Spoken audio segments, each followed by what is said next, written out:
my name's Abby and this is my coming of age TED Talk. So before the summer of 2016, I figured that everyone had a childhood similar to mine. A childhood where you have a family who loves you, friends who support you, and a place to call home. However, my perception of the world around me and how others live abruptly changed after that summer. I was on a mission trip to Oklahoma City in mid-June. I went with my church youth group and it was my second year going on that mission. The first year I helped build a shed for an impoverished daycare center, which was definitely empowering, but nothing was quite like my mission trip to Oklahoma. When we arrived to the school that we'd be staying at for the course of the week, we were each assigned with specific jobs.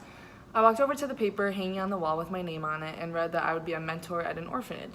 I had no idea what it meant to be a mentor, and I had no idea what an orphanage was like, so this task seemed daunting to me.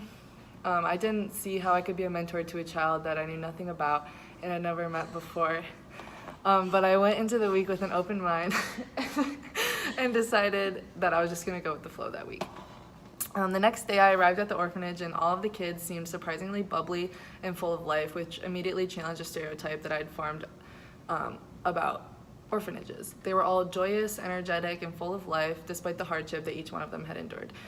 Everyone seemingly had their place, except when I looked around a little longer, I noticed a blonde-haired boy sitting in the corner facing the wall, hiding from the rest of the kids.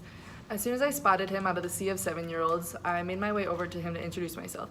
I tapped his shoulder and said hello. He quickly turned to me, stood up, looked me dead in the eyes, and quietly just said, "Hi, I'm John. Do you want to play cops and superheroes with me?" And surprised by his demeanor, I agreed, and he grabbed my hand and dragged me to a room in the very back of the building. He immediately turned off the lights and aimed his hands, forming the shape of a gun towards me, and yelled, "Boom, I won." And then I asked, "How do I win?" And he replied by telling me that he always wins because that's how his game works.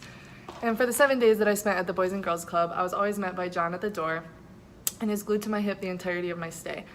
And the last day of my mission trip, instead of insisting on playing his notorious game, he told me that he had a secret to tell me.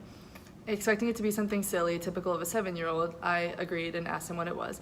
He looked down at the floor and quietly told me that I was the best friend that he ever had.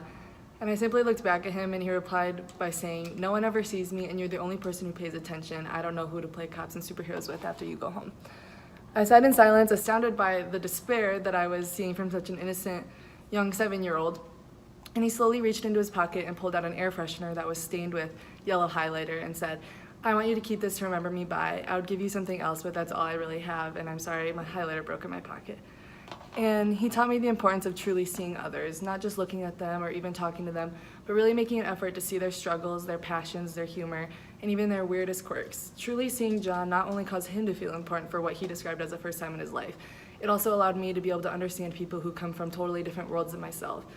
There's so much more to the world that lies outside of my town, whether that be beauty or devastation, and John encompasses both of these extremes, and from him I'm able to appreciate everything in between.